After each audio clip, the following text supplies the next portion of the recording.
This podcast is brought to you by some nice ice-cold tap water. Yep, only the best. Sponsored by Mother Nature and Modern Plumbing. But hey, welcome to another MerlinCast. I have Dan with me once again. Hi, guys. Of Dan Reviews It.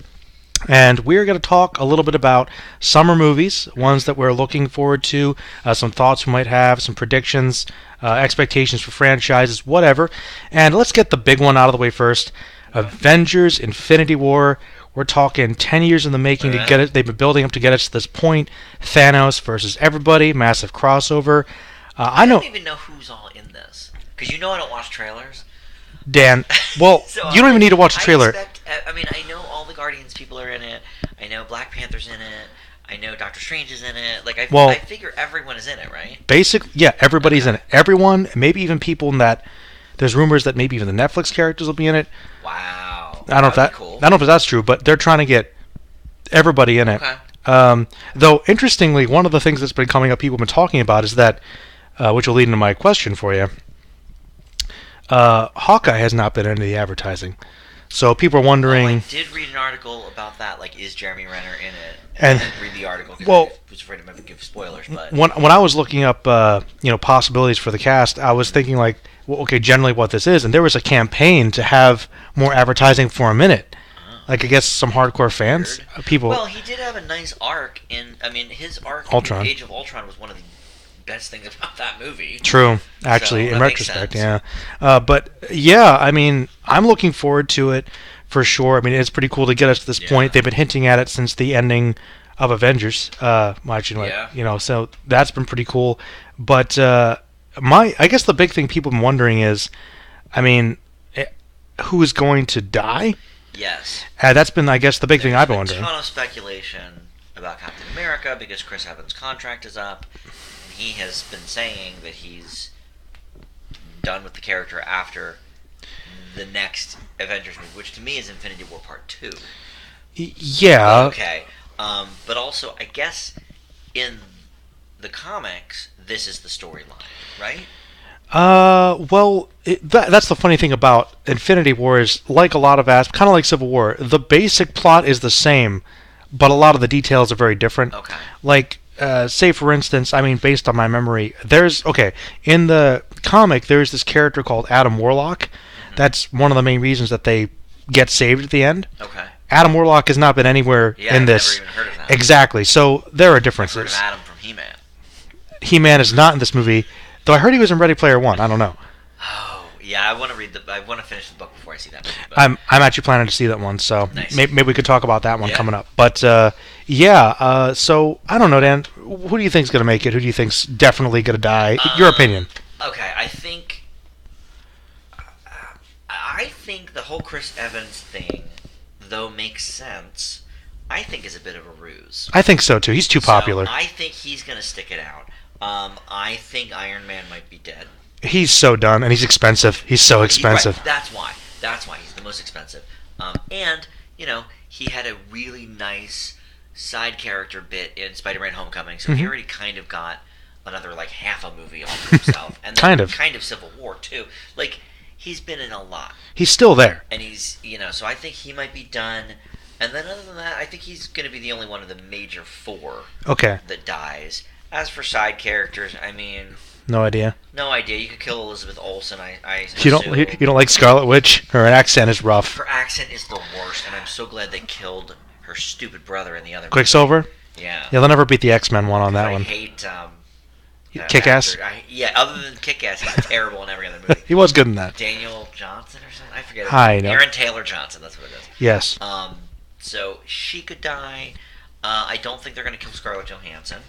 No, they only most popular woman they have. And I don't think they're going to kill any of the up and comers like Strange. Oh, I hope not. Ant-Man, Black Panther. That would be stupid. Dumb. And obviously Spider-Man. That would be dumb. That would be really dumb. These are the history, or these are the future of the franchise. Yeah. So they're not going to kill any of them. So yeah, maybe like an Olsen, maybe a Renner. You know who I think is going to bite it? Who? Because he has the stone and it was used to make him. I like Vision. Oh, that would make sense. I think Vision's doomed. Okay. That would make sense. So I agree. I think Vision's the number one to be killed. I think Cap maybe. I think Cap might die and then come back or About something. to sneeze. Okay. Didn't want to sneeze. Not sneezing. But hey, I'm not gonna edit this, so this will be raw. Yeah, that's fine. This is raw. And I think Iron Man's probably gonna die mostly because he's been around. Really, yeah. He's getting up there. In way more of the Marvel movies than anybody. Maybe even including Samuel L. Jackson. Well, Iron Man is the heart, Sure. the heart of the Marvel Cinematic Universe. It would be sad to see him go, but it has been 10 years. And he's also by far the oldest actor. He's Hemsworth. Well, Ruffalo's kind of up there, but Hemsworth is pretty young. Evans is pretty young. Robert Downey Jr. is in his 50s. How long can he keep playing doing Iron it? Man? I don't know. That's true, and I think you're right. Do you think it's going to be good? Do you have anything concerned about with the movie? Well, I'm concerned because I didn't like Age of Ultron.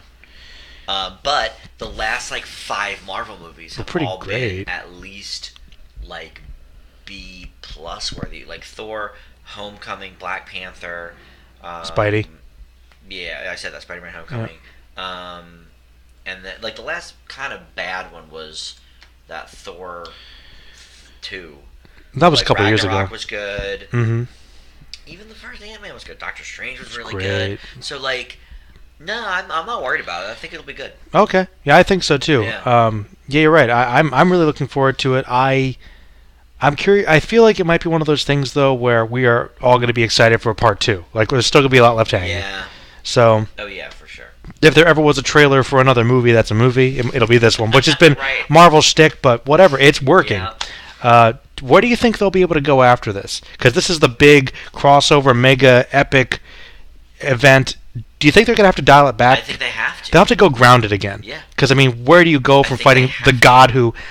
I'm sorry I'm going to spoil this, but it's not like the comics, so I don't know how hard they're going to go into it, but all the stones are an element of reality. Okay. Thanos in the comics literally gets so powerful that, time... the personifications of time and eternity and infinity come to fight him, and they can't win. Wow. So Thanos gets... Okay. He effectively wins. Yeah. And he gets beaten through a loophole with that Adam Warlock character, which is... But I don't know if they'll do that. But the point is, he gets so powerful in this, they'll have to dial it back a little to build up.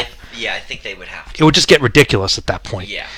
So that's what I'm curious about. But moving on, Solo, the Solo movie. We're moving into the phase of the mini side story. Yeah, the side, a Star Wars story. Not the main story. Right. All right, I'll say my piece on this quick, Dan. Then I want to hear your opinion because Okay. we've talked about. I feel like most podcasts I just talk about Star Wars for 20 minutes, and the last couple ones I've done with people my friends Dead and Zorro Fanboy, some YouTubers, I just spent we spent 10-15 minutes just ranting about how bad Star Wars is now, Okay. and it's just and I know that might be a little harsh. I think that the movies have been technically mostly good, but I have issues with them. Some of the changes they made personally. Solo, the trailer looks good. It looks like a good movie, but I have no interest in seeing this movie deep down. Han Solo, don't... Prequels are often risky because, you kind of make up things in your head. I think Han Solo... I don't think he really needs that backstory. Okay. I don't think so. Because there are so many... like the mystery better. Plus, there's a lot of expanded universe stuff you can read in books that you can learn those things. You can kind of search for them if you want to. Yeah. I don't know if they're canon or not, but... I think you run the risk of kind of ruining some things. If we learn how Chewie and Han met up, is that going to forever taint something? That's always the risk. With the prequels originally, for a lot of people, it's we envisioned how Darth Vader became Darth Vader. Well, this is it, whether you like it or not. Okay. So that's interesting. That's why I think prequels are always a bit riskier. Not saying it's a death sentence, but I think it looks like it could be a very good movie that I just have no interest in. Okay. So you not really being a huge Star Wars fan, you don't really care. I don't care either way. So what do you think? Of all the movies that are out this summer, I'm looking more forward to Mamma Mia 2 than this one. That's rough. Hey, Cher's in it. Okay. I do like Cher. No, number one, the actor playing the young Harrison Ford, the young Han Solo, is this Alden Ehrenreich, and the two things I've seen him in is Hail Caesar which he Oh, was okay in, but it was a terrible movie. that was rough. And then that Warren Beatty movie, Rules Don't Apply, that came and went, which was also very like it was sort of in the same vein of Hail Caesar because it took place in the 50s or something. It was about Howard Hughes. So we've seen him do these sort of classic Hollywood style films. Hmm. Nothing on this level. No action. No anything. He's a pretty boy, and he does kind of look like a young Harrison Ford. Okay. But I'm not sure how he's going to be in the role. That's where I am with it. You know. Was he the cowboy guy in Hail Caesar? Yes. He was the actor. It was funny. He was okay. He was all right. Funny, but he wasn't doing. He was not action. Yeah, action he's stuff, new. They might have you found know. some good potential. I don't know. And then the Warren Beatty movie was just a straight ahead drama. Was he good in that? I mean, he was okay. Nah, a lot of okay. That movie itself was not that good. So you know, I don't know if he's got the chops. You know, I think some of the other names that were bandied about might have been better. That I can't even remember at the time, but you know, when I heard them, I thought, okay, like I could see that. When they announced him, I just sort of thought, I don't know, we'll see. Huh. But no, I have no interest in this movie. Okay. I mean, I guess I'll see it, but Same. I mean, I'll see Star Wars, and that'll lead to a bunch of these movies are good for one of the questions I have towards the end of this. But okay. I know you're interested in the next one. Yes. Deadpool. Yep, Deadpool 2. I'm very excited about. I am excited to see Cable. Oh yes, Cable. Josh Brolin as Cable. Jokes.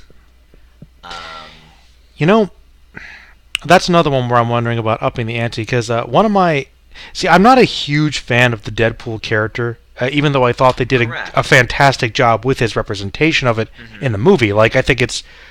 I remember when I saw the first one, I honestly thought it was one of the best comic book adaptations ever because it was so true to the character and his comics. Okay. Even though he's not my favorite character. Right. But I appreciated that.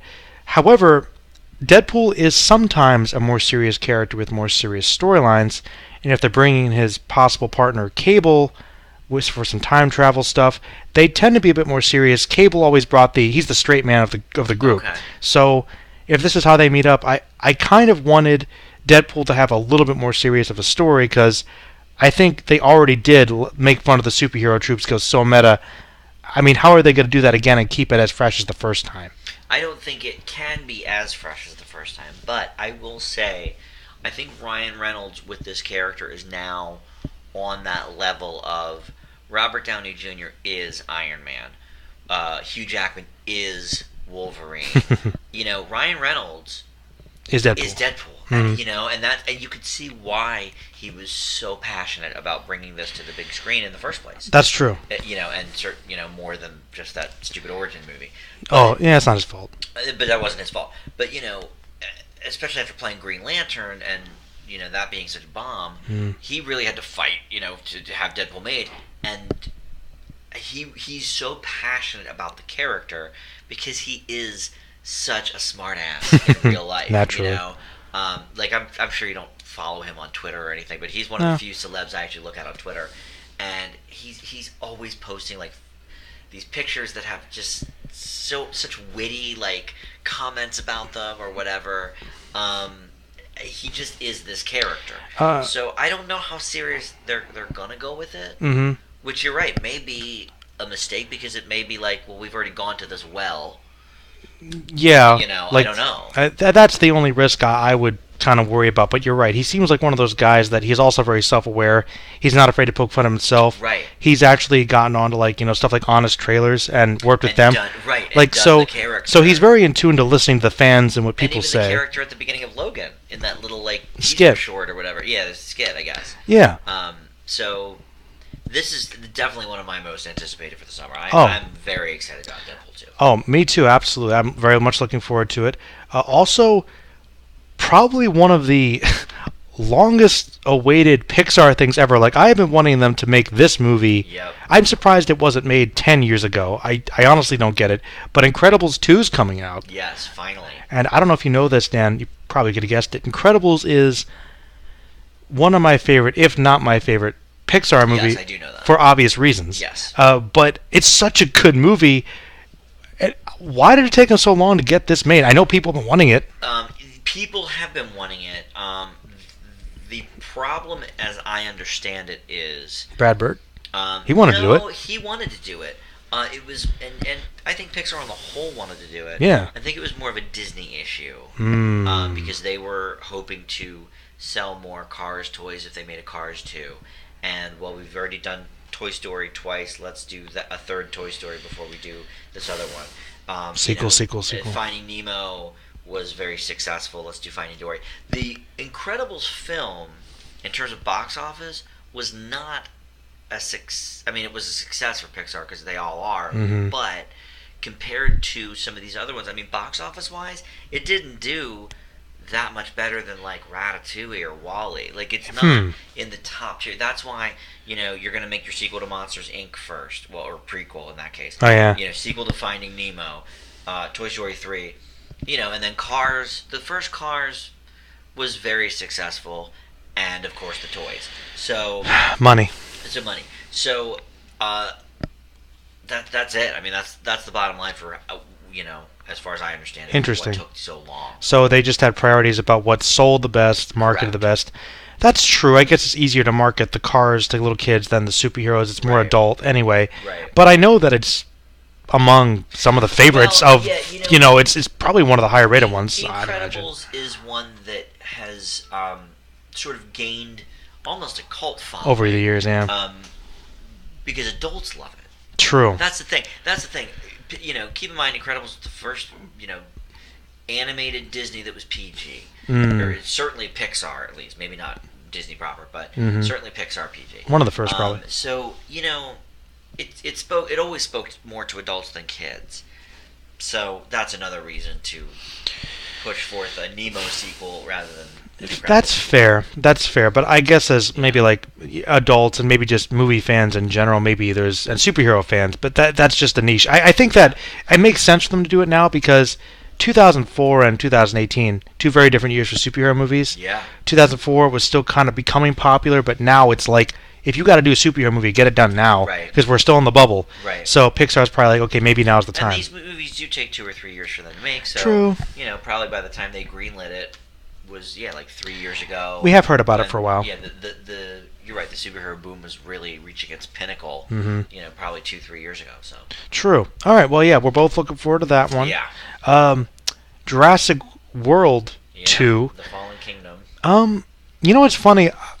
I mean, I'm obviously a big Jurassic Park fan, sort of, but I feel like I talk to a lot of my friends, and not a lot of people are as excited about this one, and I find that interesting because maybe... I'm actually not either. And I'm not either because the first one's good. I liked it. The magic was back, but then what? That was only 2-3 years ago? I want to say 2.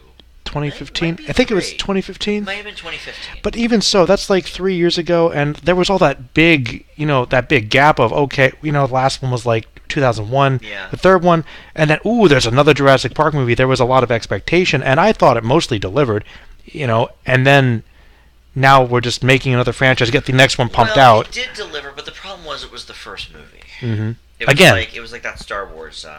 argument. It's Force Awakens, but Force Awakens was basically Star Wars. It was A New Hope, but bigger. So this is what basically Jurassic World was, and it was good. Chris Pratt did a great job. The woman running in her heels did a great job. Bryce Dallas Howard. But B.D. Wong. Yeah, B.D. Wong, great as always. But yeah, I don't know.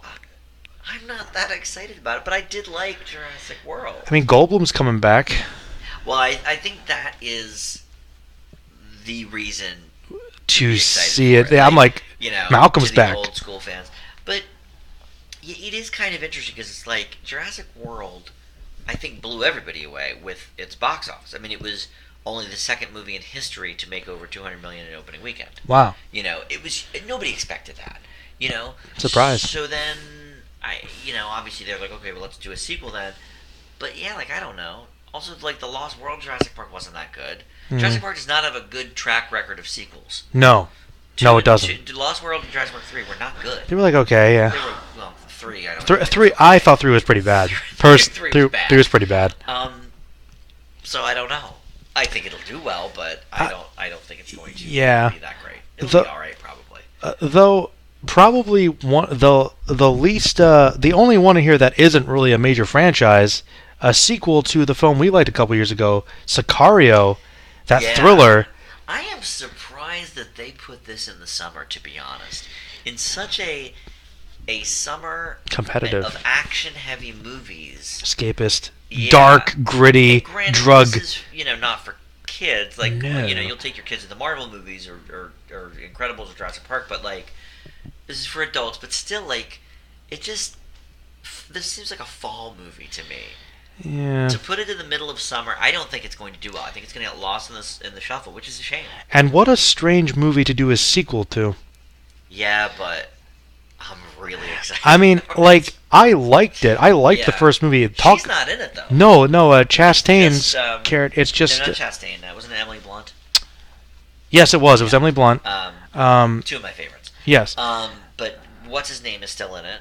Benicio. Yeah, Del Toro's still in it, and I think the other guy maybe is still in it. But like, yeah, it's an odd movie to do. Yeah, it's just like I thought. Disagree with that. I thought it was like kind of a resolved story. I mean, I guess for her character's arc for sure, but I guess we could learn more about him and his weird vengeance. I didn't even think it was that successful, to be honest. Maybe overseas it did really well. I know that. I mean, critics loved it, but critics loved it. Yeah, once again, I'm surprised, but it was a good movie. It was a great movie. Very dark. That opening with all the spoilers, the house full of corpses. Ooh, Ooh, God, like, yeah, that was rough. Also, though, the best part of that movie, perhaps, was the dichotomy between him and her. Yes. So if she's not in it, I'm not exactly sure What they're gonna do. I'm not sure.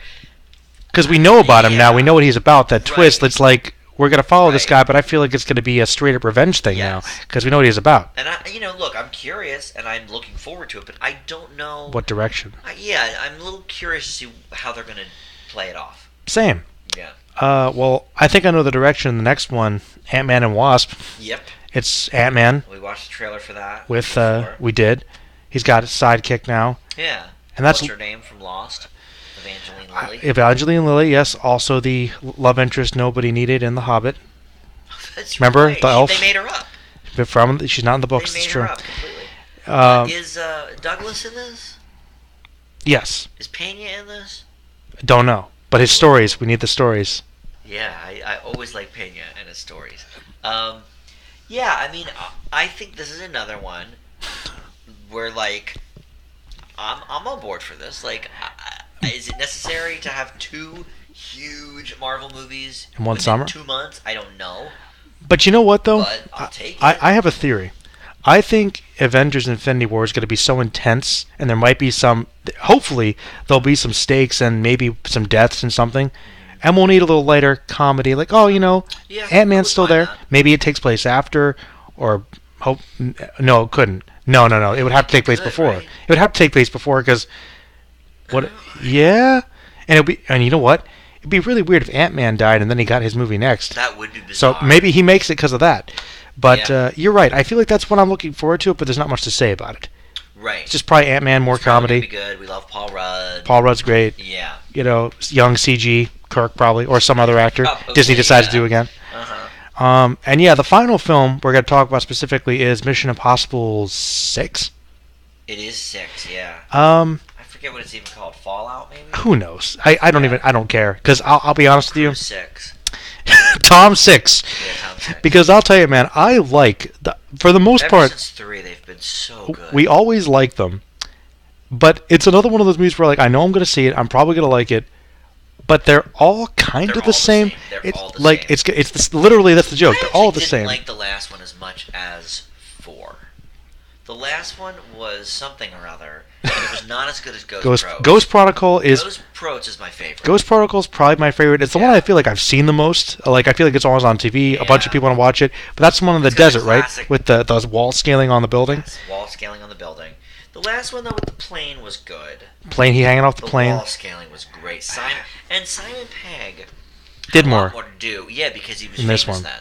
So he was in 3 he was in 3, but like nobody really knew Knew him unless yet. you like That was even were before, a hardcore fan of Hot like, Fuzz these or British comedies stuff, or yeah. whatever. Yeah, I think it might have even been before like Shaun of the Dead and stuff. It was Maybe right around that the time. same time. So he gets more to do in 4, which is great. Yeah, I mean, I'm looking forward to it. Look, Cruise needs a hit because The Mummy was not a hit, and whatever that last thing he did that I thought was great. Oh, American Made, which I thought was a really well done movie. I didn't see it. It looked interesting. Pilot, CIA, drug runner, yeah, true story of the drug runner. I thought that was really good, but it, didn't like do gangbusters at the box office. People like Mission Impossible. It'll probably do okay. So I think this one will do well. The only one that's not on your list that I did want to say though was the Purge. The Purge prequel. The early Purge. I feel like we talked about that briefly. I think we may have. That is a cool concept, talking about how the Purge got started. Yeah, because I think we've all been wondering the beginnings over the years. And these movies are all average. They're all okay. Right, but the conceit of them is great. The concept's great. So I would really like to explore that more. Though I will tell you, because I have to plug Star Trek again. Always. I believe that the Purge got some of inspiration from the TOS episode Return of the Archons. Ooh. If you've never seen it, check it out, Dan. Because it is the Purge. Okay. It's literally like, this is peaceful society, everybody is like pleasant and nice, and then clock strikes 12, and then it's festival hour, and people go crazy, start killing each other. Okay. Festival, and I'm like, well, that's the Purge, basically. But okay, interesting. Okay, so before we move on, I have my question for you. Okay.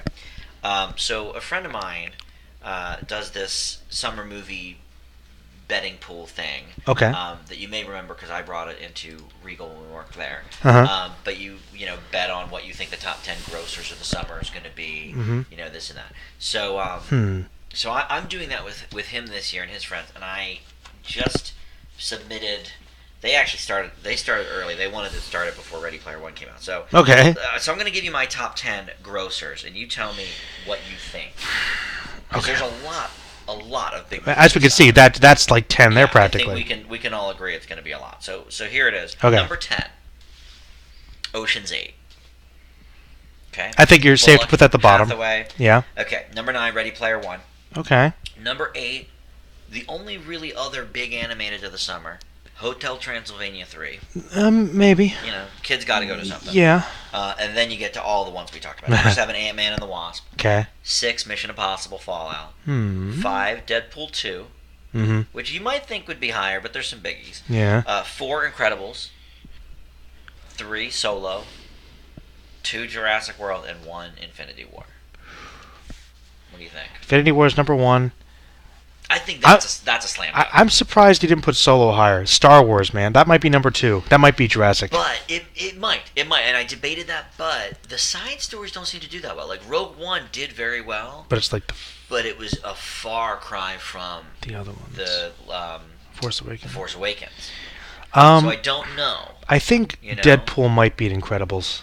It might. Like now that you're telling me it wasn't I that successful. There's a lot of animated movies out this summer, so I went with Incredibles above it. Well, the Hotel Transylvania movies do pretty well. They do pretty well, but they've always been released at Halloween time. They never come out of the summer. That's weird. So who knows how it's going to do? Yeah, I think your list is pretty safe. Ready Player One beating into the top 10. That's cool. Yeah. Spielberg, maybe. I think its opening weekend is like 47 million or something, so that's not bad. Not a bad start. I honestly, the only one that I'm not really sure about is Oceans, because I'm like, I don't either.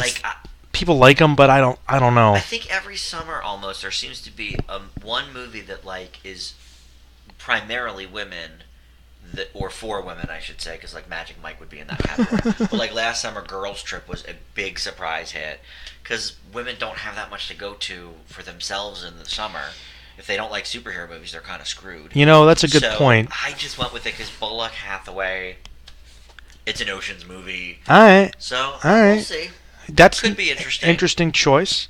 I think it looks pretty good. I think there could be some juggling, but I think I think most of them will probably be in the top 10. I think so. And you also had some interesting news too. You wanted to bring up? Yeah, somebody brought this to my attention today. So Netflix on their website over the weekend here announced that they are looking for a person or persons to binge watch their shows and movies and review them for them.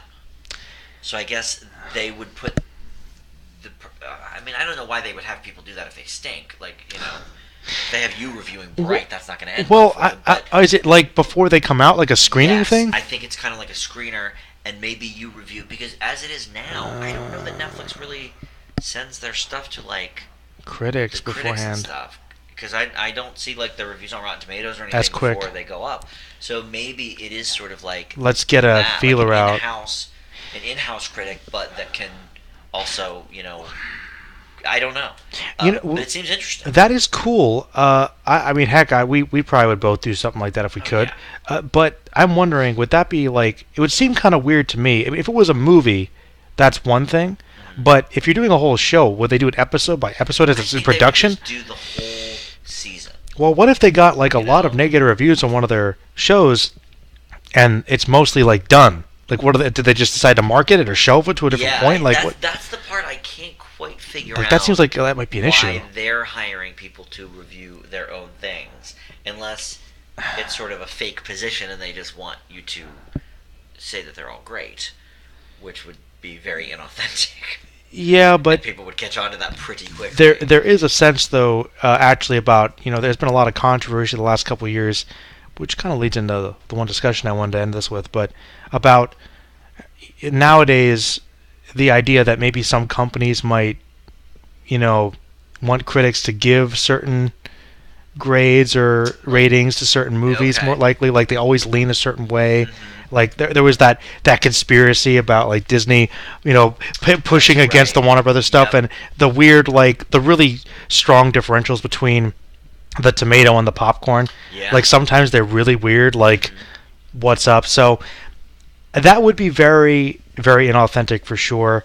But I don't know. It's interesting. Yeah. But I don't know how that I don't know what their strategy is there. I'm not sure either, but I mean, they seem to always know what they're doing, so I'm sure whatever it is makes sense. Most of their stuff has been pretty good, though, I think. Most of their stuff has been pretty good, although you didn't like the one Avengers. Was it the Inhumans or something? Defenders? Defenders, is what it was. Defenders was all right. I mean, like, it's one of those things where I feel like there's a lot of really great stuff that Netflix has produced themselves, or that they license on, like for instance, they did a Godzilla anime they licensed through there, which I liked. The Castlevania anime series was really popular. The Voltron reboot. Sometimes there's things that they write and direct and produce themselves, and then there's other things they license through. But they have a good way of really getting their hands on these really unique products. So either way, even if they're trying to phase out having the other things there, while that's one of the main draws, for the most part, they produce a lot of really good quality stuff. Yeah, they do. They're some of the best like TV streaming out there. I mean, I really like their comedies and their documentaries. Yeah. Mm-hmm. So I don't know what their angle is on that, but yeah, I thought that was interesting that they're looking for people, some in-house critics basically to review all of their own product. Well, I mean, I know not all their stuff's necessarily good, but I'm just wondering how that's going to help them. If it's completely done. Like, yeah, I don't know. That's really weird. But hey, it's interesting. Yeah. Well, I guess one final question before we wrap it up. Yeah, you've kept this question a secret from me. So he doesn't know, because it's been something I've thought about. Okay. A lot of these movies are franchises. Mm-hmm. How do you feel about the concept of like fan obligation? Like, you might not be interested in seeing a particular movie because, like, say for instance, Solo. Mm-hmm. I'm not really that interested in it. There's a part of me that's like, I probably don't have to see it, but I'm a Star Wars fan. It's a Han Solo movie. Right. I'm going to see it. Like, there's a part of me that's like, I see what you're saying. I'm probably going to see it in theaters because it's Star Wars. Long time Star Wars fan. Like, how do you feel? How does that factor into things for you? Like, cause in terms of, I don't know. Like, should they be doing that? Well, I mean, like, do you feel that you ever feel that obligation to go see something despite the fact that you might not think the individual movie might be good, or it might be angering you or something? Like Toy Story 4. Maybe you'd be like, this is, I don't want to see that because it's terrible, but Dan is going to see it. Like, one of those sort of dynamics. How does that, like, do you feel that, or would you ever pull it back? I'll tell you. For me personally, now that we don't do Film Fanatics, we don't do a weekly movie review show. I actually don't really feel the need to see anything in theaters. Like, if I want to go see it, I'll see it if I have time, if I have somebody to go with. I just saw Black Panther last week. Yeah, I know. You know, so like, and I like the Marvel movies. You know, I mean, okay. Well, okay, I'm trying to think of an example. Well, I guess is there a movie? All right, how do you differentiate something like maybe Black Panther, for instance? You didn't rush out to see necessarily, but what might be a movie that could come out that you'd be like, I'm seeing that opening weekend? Like, there's got to be something that draws you in. Would there be something that still could, no matter how busy you are?